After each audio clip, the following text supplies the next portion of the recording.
Find it easiest to tie the double overhand stopper around your finger. Loop it back on itself. Double overhand stopper. Triple overhand stopper, same as the double, just one extra loop. Triple overhand stopper. All right, double overhand stopper noose. Start with a bight of rope. I tend to like to keep my bight further away so it doesn't incorporate into my knot. Tie it the same way as the stopper. It's just around that rope to create a noose.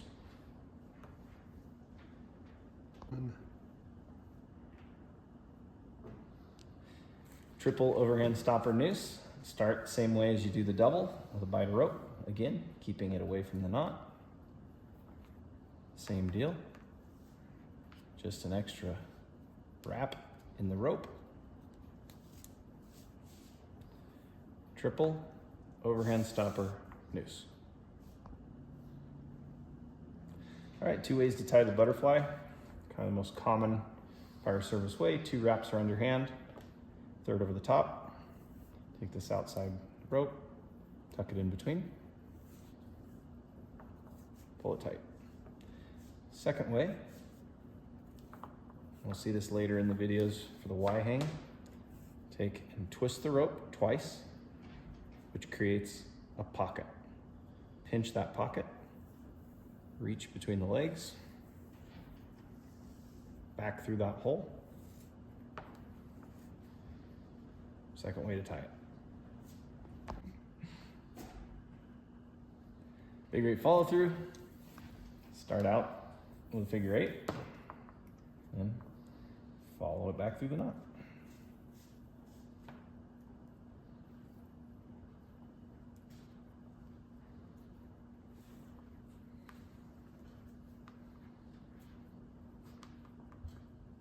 Take a minute to dress it up. Figure 8 follow through.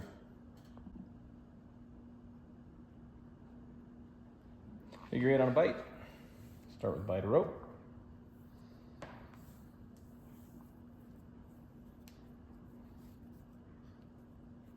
If you tuck that top rope behind itself, it tends to dress up a little faster. Figure 8 on a bight. All right, 4 positions of the bowline. Let's start with just the structure of the bowline.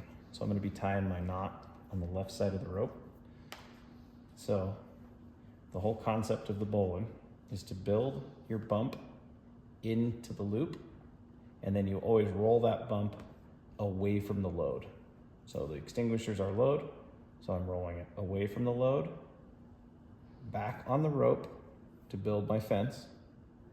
Then I can go through my fence, and then that bowline can snap. So that structure doesn't change for all 4 positions. So now if I switch this, my bump still goes to the middle, rolls away from the load, back on itself, creates the fence, rope goes back through there, snaps across. Works the exact same way if I'm inside the knot. So now, the other 2 positions are me inside the knot, bump out into the knot, away from the load, which is me, back on the rope to create the fence, through, snaps. The last position is just this the other way around. Again, same deal. Bump into the knot, roll away from the load, back on the rope, create the fence, back through. That's the 4 positions of the bowline. All right, bowline with a Yosemite finish, just like we taught a minute ago. bump into the middle of the rope, rolling away from the load, created our fence. Now we take our rope back through, snap the bowline. Now we have to finish it. So we drop that rope underneath, over the top, and then back out through to create a Yosemite finish. And there's a bowline with a Yosemite finish. All right, bowline with a bight, the Yosemite finish. Again, all the structure of the bowline stays exactly the same, but now, instead of taking the end of the rope through our fence, we're gonna take a bight through the fence. Now, pull enough bight to be able to finish it with a Yosemite. I like to pull it at least a little bit tight so you're not like messed up with the knot. Again, drop it under, no different than the last time. And then back through, I like to take my thumbs and kind of create an opening for that bight to come through. And then you can just pull it tight. And there's bowline with a bight with a Yosemite finish. All right, bowline with a bight, which is our directional bowline. We always want to go away from the load, right? So that dictates which way this bowline's going to pull. So if I want to pull this direction off to my right, then I know I need to start away from the load. So I create my fence going to the left. Now I can take my bight through the fence, come back on itself, and then with your other hand, you got to slip that back over. So that's if I'm going this way. Now let's tie it the other direction. And the only thing that changes is which way I create my bump. So now I'm gonna go bump, bump to create my fence. Again, opposite of my load, over here to the left. Now, take my bight, come through the fence, grab it on itself, and then take that little bit of rope there to snap. And now my directional bowline is going the other way. There you go. All right, double bowline's kind of fun to tie because it's a little different than all your other bowlines because you start out with an overhand. So just your regular old overhand with a bight. Now, fold this bight back on itself and pull these bottom two up. Dress it up a little before you tighten it. So now you can see you created this noose that's gonna slip up and be that bottom part of the bowline. And there's your double bowline. All right, round turn loop bowline with a Yosemite finish is basically one of 3 knots we're gonna tie together today. So we make a round turn on an object. Then we tie a bowline.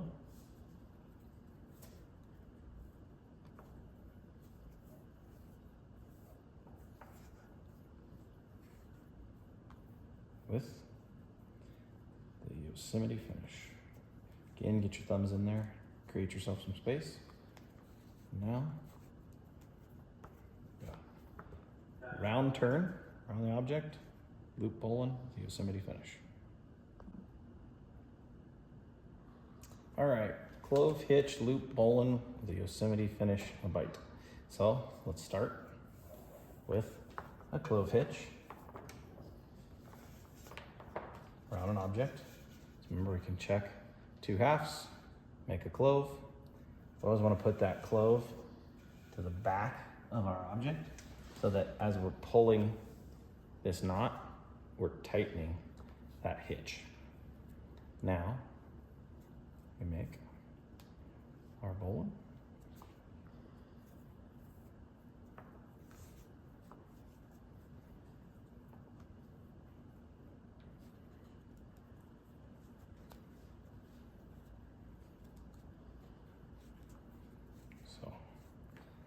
Clove hitch, loop bowline, the Yosemite finish on a bight. All right, constrictor hitch, loop bowline take our clove, right? 2 halves, make a clove. We have a bridge that comes across here. So to turn this into a constrictor is super easy. We take this rope that's underneath the bridge and we loop it around 1 time. And what happens is when we cinch it, that bridge tightens down on that knot and creates a constrictor hitch. And so again, we want that to the back of our object so that we're tightening that as we pull. Then we create our bowline.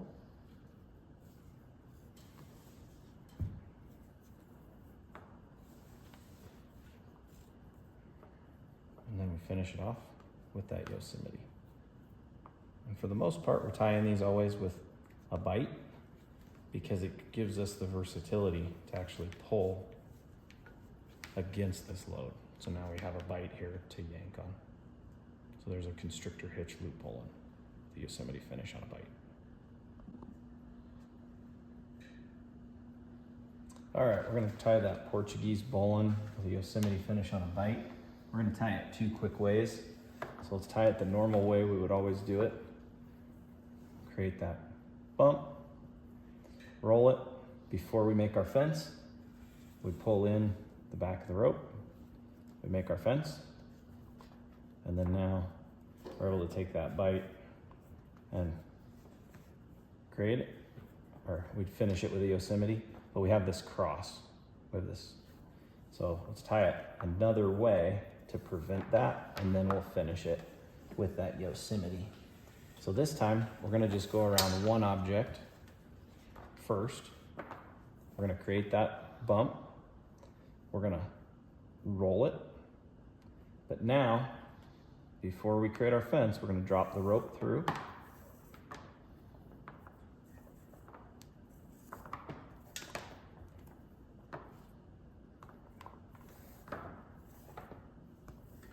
Then, go around our second object.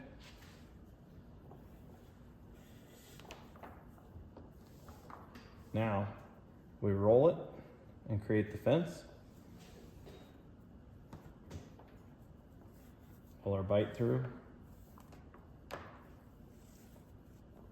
Now we're ready to do our Yosemite finish, going underneath, coming over the top, taking our thumbs to make that space. And now, when we tighten it up, you see that we don't have that cross in the rope. We've eliminated that cross from the first way to tie that Portuguese. So that's both ways to tie the Portuguese bowline with a Yosemite finish on a bight. All right, clove to constrictor. Let's start out with our clove. So let's tie our clove hitch, right? Can always check our clove because we got 2 halves and then the clove. And again, like we talked about earlier, this bridge is what dictates how we make our constrictor. So let's just wrap that bottom rope. And then as you tighten it up, that bridge holds that in place. So that's how we go from a clove to a constrictor. Then if we want to tie a constrictor in thin air, we have the check the time method that seems to be a common practice amongst folks, where we have our hands opposite of each other. We check the time, we pick up this rope with the other hand, we uncheck the time, and we have 2 bights of rope that we put together and makes a constrictor. Now I can slip this around an object.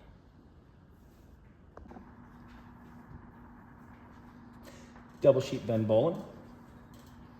We're going to tie our normal bowline, bump to the middle, roll it, create our fence.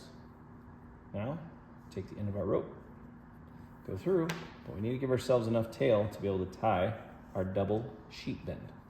So, now with that tail, we're going to pull the back of this knot and create a bight to tie our double sheet bend around. So now, go up to the bottom, go around the top. You can always check this because you could drop this in and be like, oh, I got a square knot, but we're not tying a square knot. tie on a sheet bend. So now we got a double loop, and then we follow this racetrack around and back through. Now we have a double sheet bend bowline. All right, to tie the Munter, make a backwards P, fold it down on itself, and that's what we're going to clip to in our carabiner. Then we can pull both sides, make sure it flops. Now we have a Munter.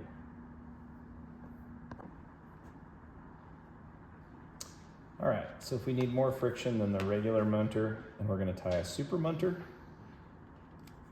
Instead of making our backwards P, let's just tie it around our carabiner. So we've got our rope. Let's tie our regular Munter. Now, to create a super, we're going to cross over the front, incorporate that back into the carabiner, and it creates an extra level of friction.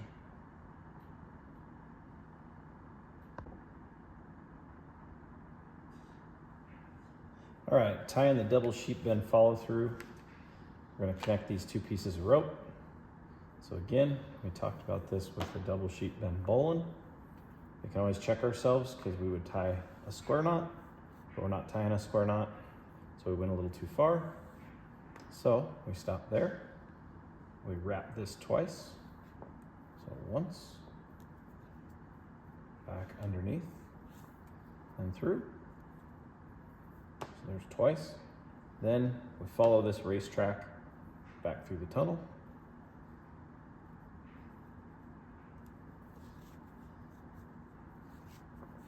There's our double sheet bend follow through.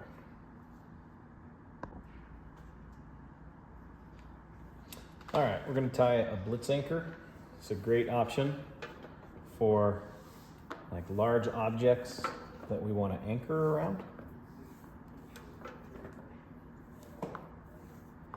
So we can wrap around said anchor, and then we're going to finish this wrap with a double sheet bend.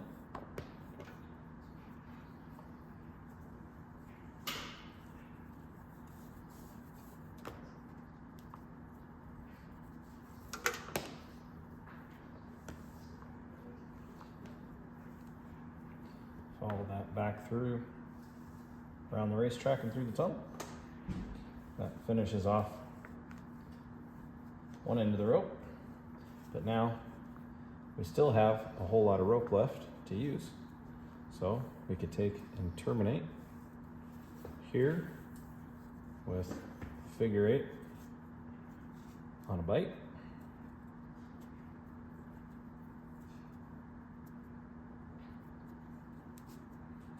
Then the carabiner, clip into this Blitz anchor, and now we can continue on using that piece of rope down the line. All right, we're gonna tie a Y hang utilizing 2 anchors. So we're gonna start by terminating one end of the rope with a figure 8 on a bight.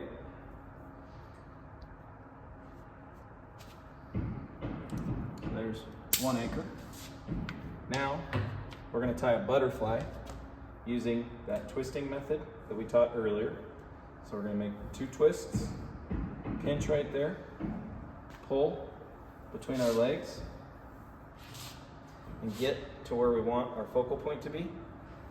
This size of our butterfly should equal where it's going to end up over there. So you kind of have to eyeball it, pull it back through that eye, and then we should come out pretty close to where our focal point is.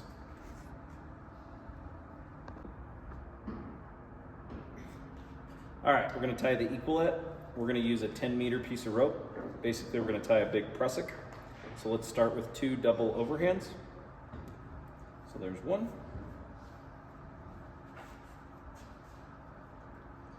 And 2. Pull those together. Now we have 1 giant loop of rope. What we have to do is find the center. So out of that loop, roughly, there's the center. And we have to tie 2 limiter knots, which are just overhands.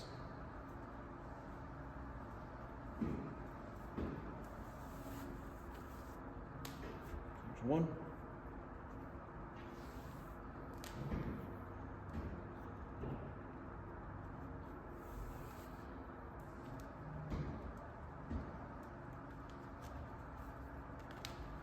Two. So now we have 4 separate legs of rope to tie into our anchor.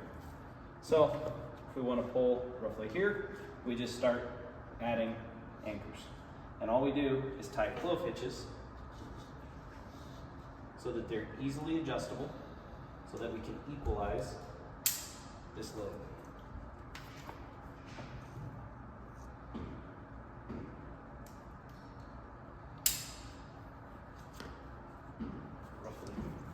There.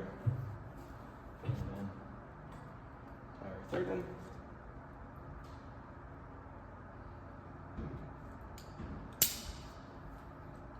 And tie our fourth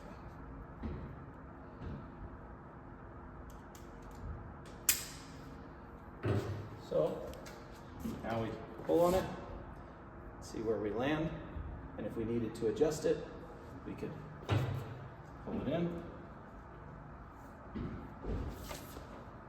Then, last but not least, we put a twist in this end so that if we lost an anchor, we don't lose the entire system. And now, we have an Equalette.